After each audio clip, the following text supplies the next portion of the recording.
да италиялық мемдер жаңа деңгейге өтті. Дыбыс арқылы тарала бастады. Солардың ішіндегі ең оғашы траллелі-тралла деп аталған вирусқа айналған аудио. Бұл дыбыс алғаш TikTok'та шетелдік сегментте пайда болды. Оны The Burger 401 атты қолданушы жүктеген. Ол итальян тілінде аса эмоционалды, тіпті ашулы түрде бір тирада айтып шыққан. Оның сөзін шамамен былай аударуға болады: траллелі-тралла, шайтан мен құдай алсын мені, деп айтқан. Мен Fortnite ойнап отырғанмын, өзімнің ақымақ оңбаған баламмен.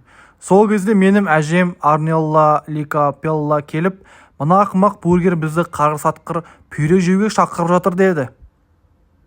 Бұл сөздер ақылға қонымсыз, күлкілі, бірақ бір түрлі үрей туғызатын мәтінге айналды.